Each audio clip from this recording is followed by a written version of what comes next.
Pauta Bloomberg. Banco Estado ha dicho que recién hoy va a poder estar operando con el 100% de sus sucursales abiertas. Estuvieron gran parte de la semana, al principio solamente con un 30%, ahora hasta ayer estaban operando con entre 70 y 80% de las sucursales abiertas. Todo esto por el hackeo que sufrieron los computadores durante este fin de semana. No se sabe el culpable, tampoco exactamente qué fue lo que se extrajo, qué tipo de datos fueron los que se trataron de extraer, pero lo que se demostró es que este es un riesgo presente, no solamente en la industria bancaria, sino que en varias otras más. Y para hablar de otros hackeos históricos nos acompaña nuestro profesor Marcos Singer, director del MBA de la Universidad Católica. Profesor, ¿cómo está? Profesor, Muy ¿cómo buenos está? días. Hola, buenos días, alumnos. ¿Cómo están? Muy bien. Listo y Muy preparado. bien, listos y dispuestos y estudiando ya hace días sobre este caso. Estupendo, sí, porque es un caso relevante. Yo creo que una de las noticias de la semana, 13.000 máquinas, algo así. Sí. Y esto ya había ocurrido, Banco de Chile el 2018, claro, un par de veces, incluso robo de información bancaria, consorcio. Esto es importante y bueno, vamos a teorizar un poquito de qué se trata el hackeo y luego vamos a hacer preguntas. A ver, hackear, ¿qué significa? Es penetrar secretamente un sistema o insertar un código que lo que logra es que la máquina haga otra cosa, claro, no lo que originalmente se suponía que iba a hacer. ¿Y me pueden dar un ejemplo de algo que penetre con un código a otra cosa y lo convierta en otro comportamiento? ¿Un virus de cualquier enfermedad? Muy bien. De cualquier enfermedad. El coronavirus, pues, es exactamente eso. Recuerden que un virus es un poquitito de código que se mete a una célula y la hace hacer cosas, pero tiene que ser cuidadoso en hacerlo, tiene que hacerlo en secreto. La célula no tiene que darse cuenta, tiene que seguir funcionando. Ese es el problema del ébola, por ejemplo. ¿Por qué el ébola no es tan exitoso como... Porque mata muy rápido. Al matar a la persona tan rápido no logra expandirse lo suficiente. El cuerpo se da cuenta muy rápidamente de que se enfermó y se defiende y se muere. Entonces, el primer tema del hackeo, tal como decía en el diario, es que uno seguramente ya está hackeado hace mucho tiempo y no se ha dado cuenta. Ese es un hackeo exitoso y debe estar lleno y no estamos enterados. Y ese tipo de hackeo por código tiene muchos nombres. Se le llama a veces un troyano. El troyano es como el caballo Troya que entra a tu máquina y está ahí haciendo cosas que tú no te das cuenta. El spyware. Hay muchos tipos de hackeo, pero hay un segundo tipo de hackeo y es aquel en que tú entras como usuario, descubres la clave, el password, y ese tipo de hackeo, hay muchos ejemplos, pero yo les diría, y también les voy a contar este ejemplo como clave de qué cosa es un hackeo exitoso, es el código Enigma. ¿Vieron la película o no? Claro. Sí. Muy entretenida. ¿Se acuerdan de lo que se trata? La máquina Enigma era estas máquinas para transmitir información entre las distintas unidades alemanas durante la Segunda Guerra Mundial. Y bueno, los ingleses capturaron un submarino y que tenía uno de los terminales Enigma y se lo quedaron sin que los alemanes se enteraran. El problema es que había que descubrir el password. Y eso era un problema matemático inmensamente difícil, que lo resolvió ¿quién? A ver, ¿se acuerdan de la película? Alan Turing. Muy bien, Alan Turing. Sí. Muy bien, buen alumno, que es uno de los inventores, entre paréntesis, de la teoría de la computación. Un matemático brillante y genial. Y hay una escena en la película que se las quiero contar, que no es verídica, pero es parecida a algo verídico que sí dicen que ocurrió. Cuando ellos craquean el código, descubren en la película, ya les voy a hacer la realidad, de que los alemanes están transmitiendo la información de la localización de un barco, que lo van a atacar, lo van a hundir y por supuesto matar a toda la gente que está en el barco. Entonces uno de los actores le dice a Alan Turing, tenemos que informar esto para que no se hunda este barco. Y él dice no. ¿Por qué? ¿Por qué él dice no vamos a informarle?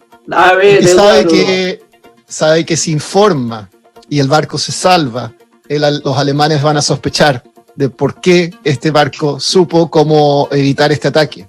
Y de esa forma iban a deducir que el sistema Enigma había sido hackeado y iban a cambiarlo para que no fuera... Y eso podía frenar todo el avance inglés en el hackeo. Efectivamente, esa fue la historia. Como digo, no es verídica, pero lo que sí se dice que es verídico es que algo así ocurrió con el ataque de Coventry, que es una ciudad en Inglaterra, y Churchill fue acusado por muchos años, mucha gente lo negó, de que él tomó una decisión parecida, sabiendo que se había craqueado en el código Enigma que se iba a atacar Coventry. Él decidió no defenderla para que los alemanes no sospecharan. Reitero acá, lo que hay que acordarse no es exactamente el evento, sino de esta idea de que tú tienes que tener como un plan para que no se den cuenta. Y de hecho, lo que hizo el gobierno inglés, y esto sí es verdad, es que ocupaba la información del código Enigma cuando tenía una buena historia de espionaje. ¿Me entiendes?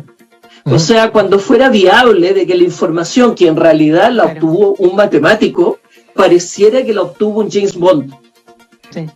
Y entonces ellos crearon este mito de esta capacidad de espionaje inglés, que es mejor que ninguno en el mundo, pero en realidad no eran como digo James Bond, eran más bien nerds que estaban haciendo el trabajo. Nada malo con ser nerd, siempre lo digo. No, nada malo. Como ven puede ayudarnos a lograr grandes cosas, a ganar guerras también. Exacto. Y a ganar también en términos de negocio, porque en Estados Unidos siempre han habido acusaciones de espionaje de varias de las aplicaciones chinas que son utilizadas. Claro, TikTok, por ejemplo, hay una gran... y el gran debate, ¿se acuerdan que lo hablamos en una clase del 5G? El 5G es la idea de que los códigos chinos, que yo no sé si es verdad o no, vienen craqueados de origen. Entonces, con eso, los chinos siempre van a tener una puerta trasera para entender qué está pasando por esas redes 5G. Entonces, ese es el motivo. Hay veces que uno a propósito craquea, o sea, hace un hackeo que se queda ahí para siempre y no necesariamente es algo malo. Uno quiere que quede ahí una puertecita por detrás. Eso pasa. Por ejemplo, la mitocondria. Ustedes saben que la mitocondria es un hackeo que le hizo una bacteria a la célula y se quedó ahí para siempre, se metió. Y ahora todos tenemos, ahora todos tenemos mitocondria. Todos tenemos células hackeadas. Bueno, exacto. En fin. Oiga, díganme una cosa, ¿por qué creen ustedes que ha aumentado tanto la amenaza, de que haya ciberataque? ¿Qué ha pasado con el mundo que hace? Porque somos cada vez más digitales al final y con eso estábamos cada vez más expuestos. Primero somos digitales y hay como una computadora central que hace todas las cosas, ¿sí? Y que habría que defender esa computadora central. O sea, todas nuestras transacciones son online en este minuto, no en una computadora central en general, sino que está todo diversificado. Todos tenemos computadoras y el televisor es una computadora, el auto una computadora, los aviones son computadoras. Entonces, todo es hackeable ahora y súper interconectado. Entonces, esta amenaza ha crecido mucho. Avancemos. ¿Cómo hacen las empresas para evitar que los hackeen? A ver, díganme cosas que hay que tratar de hacer para evitar todo esto. Aparte de simplemente tener un departamento de TI grande con firewalls y cosas así, yo creo que lo que yo he visto y puedo hablar a partir de Bloomberg ha sido como el entrenamiento que nos están dando a cada rato para evitar phishing, para evitar ese buen tipo punto. A ver, vamos uno por uno. Primero dijiste, no, vamos punto a punto porque son todos muy importantes. Sí. Primero, proveerse las capacidades. Ya vamos a hablar de dinero, vamos a ver si nos alcanza el tiempo y vemos cuánto se gasta más o menos en esto. Pero primero, hacerse de proveedores internacionales, como contaba el entrevistado anterior. Hay países que tienen mucha reputación en esto y esta gente tiene que realmente estar al tope, porque todo lo que se desarrolla en anti-hackeo se vuelve obsoleto de inmediato, porque los hackers se están inventando nuevas cosas, entonces hay que estar muy adelante. Eso es inversión. Segundo, tú dijiste entrenar a la gente porque el humano es el eslabón más débil. Exacto. Es muy fácil engañarte. ¿Ah? Sí, y eso lo quiero mencionar una anécdota muy rápido relacionada. Cuando hackearon una vez, creo que a la NSA, la National Security Agency de Estados Unidos, creo que fue lo leí. La forma en que lo hicieron fue tirar drives USB en el estacionamiento del lugar, porque la gente veía los USB tirados en el suelo y decían, a alguien se le cayó de mi trabajo, algún colega, lo voy a conectar en el computador para devolvérselo y saber de quién es. Y de esa forma entraban los virus al sistema. Exactamente, Eduardo. Si te llega un mail que dice que estás contratado como el periodista principal de Bloomberg Nueva York y cliqué aquí, no lo hagas. Sé que es falso. Sé que es falso. Pero suele ocurrir, oye, ese es el tipo de forma. Ya, otra cosa, ¿qué otra cosa pueden hacer las empresas para reducir el riesgo del hacking, de estos ataques ciberespaciales? ¿Qué otra cosa se hace cuando te atacan? Dejar de usar los computadores, pero eso es imposible.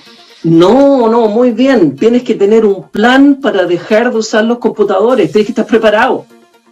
No puedes pillarte como, me capturaron, ¿qué hago ahora? Entonces, se invierte mucho en tener planes de contingencia. Muy bien, ese es un tercer motivo. ¿Qué otra cosa puedes hacer? Acá me están... Sí. Dale. No, me están soplando por interno dentro del equipo de Pauta Bloomberg que están siguiendo la conversación, desconectar los puertos USB de los computadores, por ejemplo, que es algo que hacemos en la radio. No se me había ocurrido. Poner firewalls, pero de distinto tipo y cada vez más complejo. Ya, eso no lo tenía anotado. Otra cosa que puedes hacer. A mí no me soplaron ese a todo esto, pero bueno. Ya, yo les digo, para ver si terminamos la última parte. Mira, otra cosa es lamentablemente pagar el rescate. Y eso son cosas que uno no sabe. ¿Eso es recomendable? Es que... A veces parece que no queda otra. Dime tú, yo no estoy diciendo que algo... Mira, recuerda, el profesor no tiene que decirte a ti si algo es bueno o malo, eso lo tienes que ver tú. Pero los rumores dicen que en algunos de los ejemplos que les dije antes sí se pagó el rescate. Simplemente porque te tienen capturada la empresa y usualmente lo que le pide el que paga es que el hacker le diga cómo lo hizo. Claro. ¿Entiendes? Y ahí al final tienes más información y puedes prepararte para un próximo ataque. Exactamente, porque uno realmente no sabe cómo lo hicieron. Y eso me lleva a otra forma de evitar los hackings, que son los hackers éticos. ¿Sabes lo que es un hacker ético? Hackers contratados para tratar de ver problemas en tu sistema y revelártelos antes de que de verdad vuelva a ser un problema.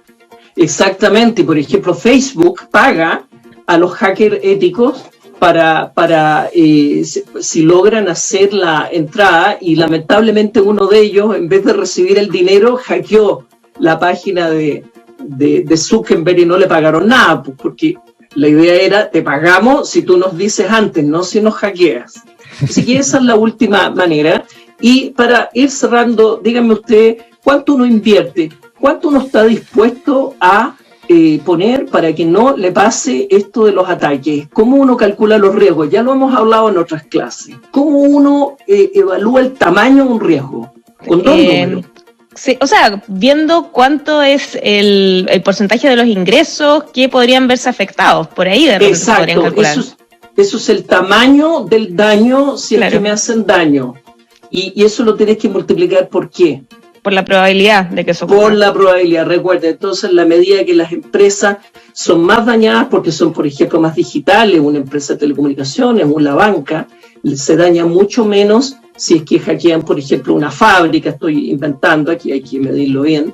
Y entonces las empresas gastan más o menos, por lo que se sabe, más o menos un 20% de su presupuesto tecnológico en seguridad, lo que sí gastan de manera muy diversa en tecnología. Así que, bueno, hay que estar muy alerta a esto, mirando, porque como digo, todo es muy dinámico y lo mejor es estar estudiando, como siempre. Y escuchando Pauta Bloomberg, por supuesto.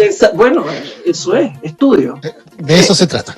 Marco Singer, nuestro profesor, director del MBA de la Universidad Católica, muchas gracias por habernos acompañado hoy en esta casa de estudios. Que tengas un muy buen fin de semana.